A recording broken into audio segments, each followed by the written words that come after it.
Las trágicas escenas que vivió Irán hace 10 días, el grave atentado terrorista, fue resuelto por Irán en un ojo por ojo o aún más. Irán sabe que con los terroristas no se debe vacilar y ahora ellos saben que con Irán no se juega. En plena madrugada, Irán sorprendió lanzando una lluvia de misiles sobre Siria para eliminar a los responsables del atentado y destruir su escondite. Los cohetes llevaban un gran mensaje para los que Irán acusa, los Estados Unidos. Soy Roberto de la Madrid y esto, usted lo sabe, Detrás de la Razón.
والتي راح ضحيتها 11 شهيدا والعشرات من الجرحى.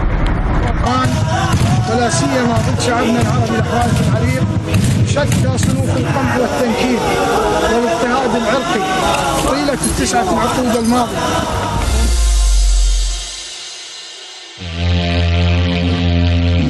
قول می‌دهیم واکنشمان به این ماجرا پشیمان کننده، ویرانگر، نابود کننده باشد. هرگز هیچ کس نخواهد توانست بر کودکان ما در این سرزمین بتازد. این ماجرا خاتمه نخواهد یافت.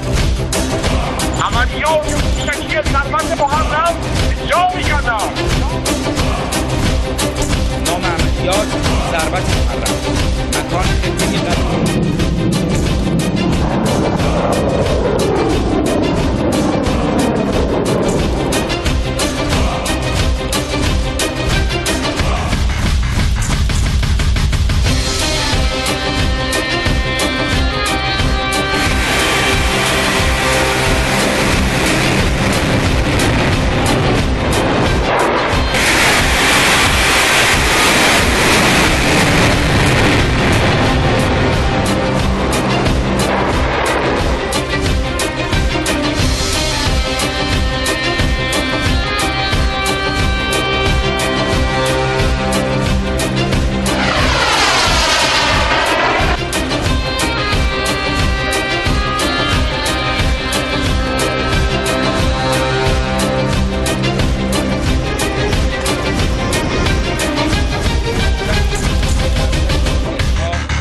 خطه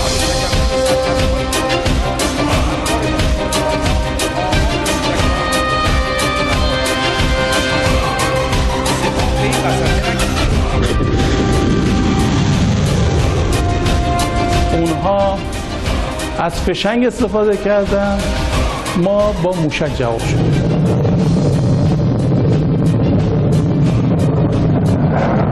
انتقام سختی رو از گروه تروریستی مورد حمایت امریکا و کشورهای عربی منطقه توانست بگیرد.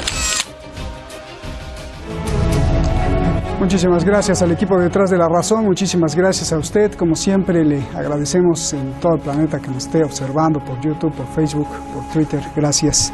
Vamos directamente con nuestros invitados esta noche aquí en Teherán. Le damos la bienvenida a Cristian Said Nader Cataño, ya lo está en el videogol, ahí lo estamos viendo. Analista internacional en la Ciudad de México, y Enrique Refollo, analista político en Madrid. Gracias a los dos.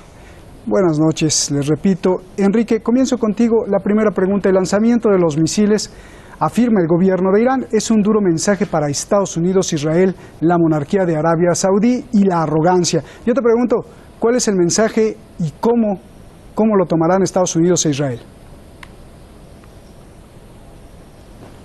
Bueno, en primer lugar hay que tener en cuenta una dialéctica muy de los tiempos de la Guerra Fría, en la cual los misiles balísticos representaban el primer elemento y el elemento más esencial de todo arsenal militar de una gran potencia, o de una potencia que se quiera hacer respetar.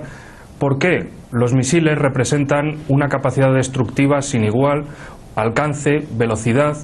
Es decir, es un arma que cambia todo el juego de una guerra y hace que una potencia pase a ser una gran potencia. En el caso de Irán, sobre todo, una potencia regional con aspiraciones a mayor poder todavía.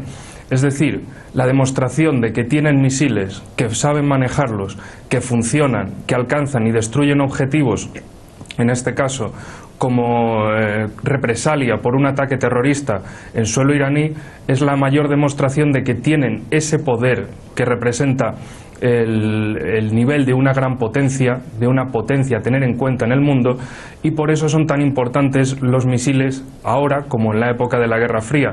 Son un arma que cambia el juego. Bien. Incluso me imagino que dices más importante que matar a los terroristas. A ver, el mensaje, Cristian, ¿cuál es? ¿Es demostrar su poder militar o que cumplen la palabra cuando Irán prometió venganza? Por favor. Las dos cosas. A fin de cuentas, donde impactan los misiles en la zona de Abu Kamal, al este del Éufrates, es la zona, digamos, típica de tránsito de todos los contingentes de Daesh, o a la Basilla, como lo quieran llamar, porque los nombres son intercambiables. Entonces el punto es que donde acaban cayendo los misiles, a menos de 6 kilómetros estaban tropas estadounidenses. Entonces una cosa es que Irán los tiene muy bien ubicados, y también al mismo tiempo, hablando ya del contexto misilístico y armamentista, pues precisamente esos mismos misiles tienen la capacidad de impactar tanto en suelo israelí como en suelo saudí, emiratí, o incluso a mayor grado en objetivos marítimos estadounidenses, ¿no? En el Golfo Pérsico, más allá. Entonces, por supuesto, es una declaratoria de que Irán se mantiene ahí y que no va a tolerar ningún asalto por parte de ningún grupo terrorista en contra de su suelo y en contra de su ciudadanía, ¿no? Bien. Enrique, el grupo Daesh se adjudicó el atentado, luego el grupo terrorista separatista árabes se acusó a este grupo llamado Al-Abasiyah, pero hoy se ataca a Daesh. ¿Quiénes son realmente los culpables del atentado terrorista en Irán? Bueno, eso tendrán que determinarlo las autoridades iraníes con una investigación de la procedencia de las armas y de los atacantes, pero más allá de quién ha hecho qué, sobre todo es cuándo y dónde ha sido, porque el 22 de septiembre no es cualquier día y la ciudad de Abjas tampoco es cualquier lugar, es la provincia de Juzestán, es donde empezó la guerra, la invasión iraquí a Irán, allá por 1980, es decir, es un lugar y un momento muy simbólico para Irán, para golpear y para intentar amedrentar a todo el pueblo iraní y hacerles como sentir una especie de miedo a que pueda venir sobre ellos algún tipo de guerra similar a la que ocurrió, a la que empezó en 1980, pero la diferencia es que ahora las autoridades iraníes sí que están preparadas y han demostrado que van a responder y a repeler cualquier tipo de ataque, y más un ataque contra un día tan simbólico y un lugar tan simbólico como es el 22 de septiembre para los iraníes. Cristian, tú que hablaste de que son intercambiables, a ver cómo es eso, me llamó la atención. ¿Quiénes son? Porque el gobierno iraní usó el término takfiríes para referirse tanto a Daesh como al grupo separatista terrorista. ¿Es la ideología extremista wahabita la que está detrás de todo esto? ¿Quiénes son y por qué son intercambiables? Por favor. En esencia lo es, Daesh lo es abiertamente. El punto es que este grupo Al-Abasiyah, a partir más o menos hace 3 años, se quitan la bandera precisamente del takfirismo y empiezan con la retórica étnica para independizar la zona de Ahvaz, ahí muy cerca, por cierto, de Basora. Por ahí es donde entran las armas y veamos cómo está Basora en este momento, ¿no? Entonces digamos que los 3 grupos importantes, que son Al-Abasiyah, que son Daesh, y por otro lado el MEK, cada uno tiene una misión distinta, pero en cierto sentido mantienen comunicación y con los mismos objetivos, que es acabar con el gobierno iraní. El caso de Al-Abasiyah, digamos, ellos plantean una guerra étnica para separar la minoría árabe de aquella zona del Juzestán. En el caso del MEK es una guerra abierta, digamos, ideológica, patrocinada por Washington, al mismo tiempo que eran los ataques, por cierto, que estaban reuniendo en Nueva York, en Manhattan, Rudolph Giuliani con miembros del MEK y de otros grupos terroristas. Y finalmente Daesh, abiertamente Takfiri. Pero el punto es que estos grupos son entrenados, por ejemplo, el MEK en Albania, también incluso en suelo turco. El caso de Daesh ya lo conocemos todos, y el caso de Al-Abasiyya han sido entrenados últimamente muy cerca de Riyadh, patrocinados tanto por los Emiratos Árabes Unidos, Jordania y Arabia Saudí. Entonces lo que hacen es cambiar justamente en el momento en que publicitan, validan sus atentados, lo único que hacen es, digamos, dependiendo de cuál es el objetivo, cuál es el grupo, cambiar su discurso de guerra, ¿no? El punto es que todos estos ataques, en el caso del ataque de Abbas, es por consecuencia justamente de la revuelta étnica, y al mismo tiempo estos ataques no fueron publicitados en Occidente como un ataque terrorista. Hay una nota muy curiosa del Reuters que decía: grupo antigubernamental ataca al ejército iraní. Obviamente nunca usaron terrorismo, ¿no? Si hubiese sido Daesh, posiblemente lo hubieran hecho, pero a fin de cuentas, dependiendo de qué medio de hecho, los dos se declaran culpables al mismo tiempo, no lanzan un comunicado. Entonces, a fin de cuentas, debemos ver estos tres grupos como una gran masa, que dependiendo de sus intereses propios y dependiendo del momento en que se vive, van a lanzar un distinto comunicado y una distinta retórica, ¿no? Pero en esencia son grupos terroristas que buscan acabar con Irán. Financiados obviamente por Occidente y Estados Unidos, todo esto. Correcto. Sí. A ver, Enrique, el gobierno de Irán acusa a Emiratos Árabes Unidos y Arabia Saudí de estar detrás de estos atentados. ¿Qué quieren esos países contra Irán y por qué? Por supuesto, esto hay que entenderlo en el marco de una guerra híbrida, de una guerra no convencional, de una guerra que no es abierta, de una guerra indirecta. Como una guerra directa entre Arabia Saudí y otras petromonarquías del Golfo sería extremadamente destructiva, lo que hacen es buscar cualquier tipo de debilidad, cualquier tipo de fisura que puedan explotar dentro de Irán, como por ejemplo las divisiones étnicas. En este caso, árabes, aunque sean chiíes, son árabes, mientras que están los persas chiíes. Cualquier tipo de división que puedan encontrar en Irán es susceptible de ser explotada externamente y crear a partir de ahí un conflicto no solo religioso sino también étnico y de cualquier manera que puedan encontrar. Es decir, toda división que pueda haber, tanto a nivel social, económico, étnico, religioso, ideológico, lo que sea, cualquier tipo de división siempre es susceptible de ser explotada y aprovechada desde fuera para instigar toda esta serie de ataques. Y en Irán saben bien que, por ejemplo, tienen la región del Balochistán, de Azerbaiyán, la región del noreste, de Jorasán, es decir, tienen una serie, también incluso el Kurdistán iraní, es decir, tienen una serie de territorios en toda la periferia iraní que son susceptibles de ser usados externamente como un arma indirecta, como un proxy para atacar a toda Irán. En este contexto, el año pasado también se produjeron una serie de atentados terroristas por parte de grupos supuestamente kurdos que supuestamente quieren liberar el Kurdistán iraní, pero al final aquellos atentados no tuvieron ninguna repercusión en los medios occidentales, europeos, pero aún así estuvieron ahí. Bien. También están toda la serie de problemas, no solo de grupos radicales supuestamente islamistas en la zona oriental de Irán, sino que también se junta una especie de narcoyihadismo en la que se da tanto tráfico de armas, tráfico de drogas, como una especie de ideología radical takfirí. En todo eso, en Irán lo saben bien, y si no, deben saberlo muy bien, porque son todas esa serie de vulnerabilidades en toda la periferia iraní que pueden ser utilizadas precisamente para crear conflictos a partir, como digo, de cualquier división, sea principalmente étnica, pero también religiosa, ideológica o de cualquier tipo, o de varias de estas a la vez. Bien, déjame ir con Cristian. A ver, Cristian, el gobierno acusó tan fuerte a Estados Unidos, a Israel y a los países árabes del Golfo, que calificó de un plan satánico. ¿Cuál es ese plan satánico? Bueno, concretamente es como la alianza, siguiendo esa retórica, la alianza impía entre los Emiratos Árabes Unidos, Arabia Saudí, Israel. Qatar ya no, Qatar se ha retirado un poco, pero probablemente vuelve a entrar al juego.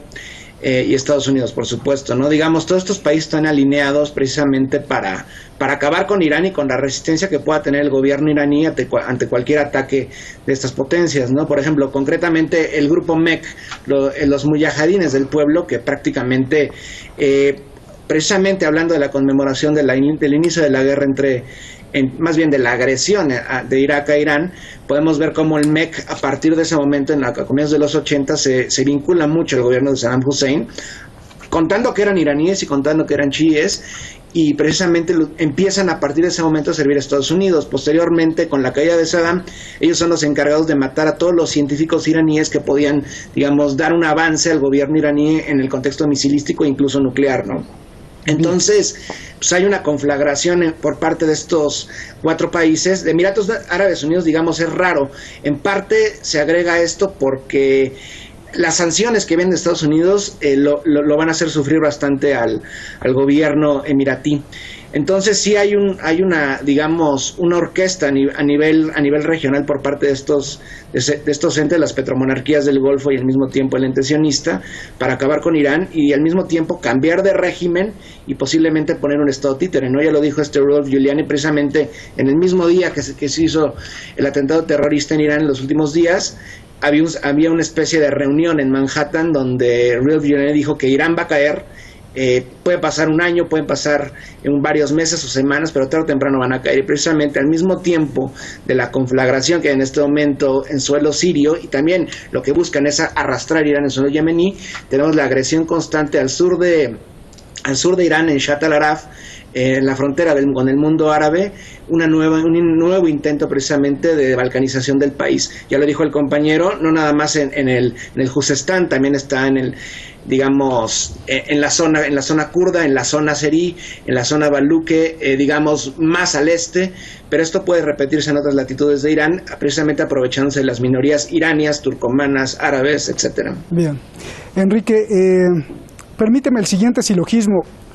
1. Irán culpa a Estados Unidos y Arabia Saudí e Israel. 2. Irán promete a los culpables dolor, destrucción, devastación y llevar arrepentimiento. Y aún con todo, así lo cito textualmente, no acabará ahí. Advertimos a todos de que nos vengaremos. 3. Te pregunto, ¿cómo será esa respuesta de destrucción contra Estados Unidos? Bueno, ahí es como una especie de respuesta abierta, de demostración de poder actual que han realizado con ese ataque de misiles y de dejar la puerta abierta para que en caso futuro, en caso de que vuelva a haber otro ataque en territorio iraní, ellos, cualquier tipo de enemigo, sea un grupo terrorista, sea un Estado, sabe que desde Irán va a haber respuesta firme. Es decir, es una manera de decir, hemos respondido y seguiremos respondiendo tanto como sea necesario ante un ataque contra nosotros. Es decir, no nos vamos a quedar de brazos cruzados y no vamos a permitir que nadie haga sufrir a nuestro pueblo. Vamos a responder al fuego con el fuego, con más fuego. Y no tenemos miedo desde Irán a responder contra nadie. Es decir, es básicamente una respuesta abierta. No se sabe, porque depende evidentemente ante qué tipo de ataque, pues hay una proporcionalidad o una igualación del uso de armas atacadas por armas atacantes, pero en cualquier caso la respuesta del gobierno de Irán es: hemos respondido y seguiremos respondiendo ante cualquier ataque. Bien. Cristian, al ver estos ataques de misiles, uno se pregunta, Donald Trump dijo que se salía del acuerdo por el desarrollo de misiles de Irán, pero te pregunto, ¿de verdad a Donald Trump le preocupa que los misiles caigan? ¿De verdad le preocupa a la gente? ¿O es que le preocupa que Irán, a través de su tecnología balística, acceda a la tecnología del futuro, el espacio? Porque hay que recordar que los misiles balísticos son cohetes que pueden poner cosas en el espacio y despertar una carrera espacial. A ver, dime tu análisis de esto. No, justamente, y también le preocupa muchísimo, aunque sean misiles convencionales no nucleares, precisamente el alcance de estos, ¿no? Porque en algún momento, por la alta tecnología que tiene el gobierno iraní, puede desarrollar precisamente misiles que podrían salir del espacio precisamente centroasiático, incluso acercándose al suelo estadounidense y justamente poner, digamos, el status quo en igualdad, ¿no? Pero también es algo muy importante lo que dicen precisamente, no nada más tiene que ser una respuesta del gobierno iraní de la misma fuerza y contundencia, también tiene que ser milimétrica. ¿Por qué? porque a pesar de que hay tropas estadounidenses en suelo sirio ilegalmente y también en suelo iraquí, lo que ellos están apostando es que hay una baja, digamos, estadounidense, o tal vez no la haya, pero ellos van a decir ante los medios que ocurrió, ¿no? Entonces el gobierno iraní tiene que ser un ataque brutal, una fuerza plena, pero el punto es que tiene que ser milimétrico para precisamente no dañar los intereses estadounidenses, para que esto no se convierta en una guerra abierta y un legitimante para ir en contra de Estados Unidos, en contra de Irán, ¿no? Pero precisamente la alta tecnología de iraní a nivel regional, incluso por encima de Israel, es superior. Ese es el gran problema de lo que mueve mucho a Tel Aviv y a Washington en contra de Irán, que tiene una tecnología misilística muy avanzada. Enrique, en otro programa hice esta misma pregunta y viene otra vez al caso. El legendario agente Michael de Andrea, conocido como el Príncipe Oscuro, es el nuevo centinela de la CIA que ha puesto en Irán. Fue responsable de la operación contra Bin Laden, este señor, y ahora su misión es Irán y se prevé una escalada de violencia. Esto lo publicó el New York Times el año pasado. ¿Ya comenzamos a ver la actuación de la CIA en Irán? Sí, no me cabe duda que estos son paso por paso para ver cómo responde tanto la sociedad iraní en cada una de las regiones como tanto las autoridades iraníes. Es decir, es una escalada progresiva, atentado tras atentado, y sobre todo no atentados en cualquier momento ni en cualquier lugar, siempre elegir exactamente dónde atacar, para dónde hacer más daño, dónde hacer un golpe más mediático, porque esto no solo son los muertos, es también el daño mediático que pueda crear, el daño en la opinión pública, la sensación en Irán de que haya inseguridad, de que sea culpa del gobierno y no de culpa de los terroristas o de otras potencias que quieren acabar con Irán e instaurar un gobierno títere como tenían en tiempos del Shah. Es decir, todo esto siempre va a ser en momentos y lugares muy exactos. Pero le sale al revés, ¿no? Y porque sobre todo eso une lo que más al pueblo veo iraní. por todo el pasado es las... ¿Cómo? Le sale al revés porque une más al pueblo iraní ante la agresión extranjera. Sí, por supuesto, pero eso es cálculos que en Estados Unidos parece que a veces creen que saben todo, pero al final resulta que no saben tanto como pensaban. También podían pensar, como le hicieron creer a Saddam Hussein, que la campaña de Khorramshahr del Juzestán sería muy rápida, que Irán se rendiría, y al final fueron 8 años de larga guerra para no conseguir absolutamente nada. Es decir, en Estados Unidos podían pensar que aquello iba a ser utilizar al proxy de Saddam Hussein, pero resultó que la aventura no le salió nada bien y al final solo hubo muertos, tanto para Irak como para Irán, y no consiguió Irak ni un solo territorio de Irán. Gracias, Enrique. Cristian, la última preguntita y nos vamos. Bueno, 2 preguntitas rápido, a ver si te puede dar tiempo. ¿Cómo reaccionará Estados Unidos ante lo que hemos visto del ataque de misiles de Irán y la demostración de poder y las acusaciones? Y 2, si está la CIA detrás de todo esto que vimos en los atentados. Por favor, 30 segundos. Sí, en la segunda pregunta, tanto la CIA como los otros servicios de inteligencia, bueno, en el caso del Mossad, por supuesto, le está de inteligencia, servicios que tenga Arabia Saudí y Emiratos Árabes, no los tienen prácticamente, son facciones de la misma CIA, y por supuesto está detrás de esto, como al igual estuvo la SAVAK detrás del Shah de Irán, organizando represión orquestada por Estados Unidos, ¿no? Y en el caso de la primera pregunta, yo creo que la reacción de Estados Unidos, esto fue lamentablemente el ataque terrorista de hace unos días fue un ensayo por lo que se avecina, y lo van a conjugar precisamente con las sanciones económicas, ¿no? Es lo que le apuesta precisamente Washington, es un ataque, digamos, macroeconómico y al mismo tiempo un ataque en suelo a través de grupos terroristas y grupos mercenarios, y provocar una crisis en Irán, pero no lo van a lograr. O sea, como se dice en México, le está midiendo el agua a los chayotes. Justo. Bien, gracias, Cristian, Enrique. Gracias, buenas noches aquí en Teherán. Gracias por estar aquí con nosotros. Yo pregunto, ¿cómo será la nueva raza humana? La que despierte después de que la vida se acabe. ¿Seguirá teniendo en su ser la semilla del odio, del poder? Me refiero a la que despierte después de la Tercera Guerra Mundial, cuando no haya nada y vuelva a florecer. ¿O despertaremos a una hermandad? ¿Seguirá teniendo la semilla del mal? ¿O despertaremos a una hermandad en la que seamos conscientes de que cada ser humano es un universo, un regalo de lo divino? ¿Cuándo y cómo llegaremos ahí? Pues no lo sé. Lo que sí sabemos es que la semilla del mal siempre se quiere meter. Si no, mire usted, acabo con esta frase justamente del filósofo Bertrand Russell. ¿Por qué la propaganda es mucho más exitosa cuando se despierta el odio que cuando se trata de provocar sentimientos de amistad? Ahí se la dejo. Buenas noches.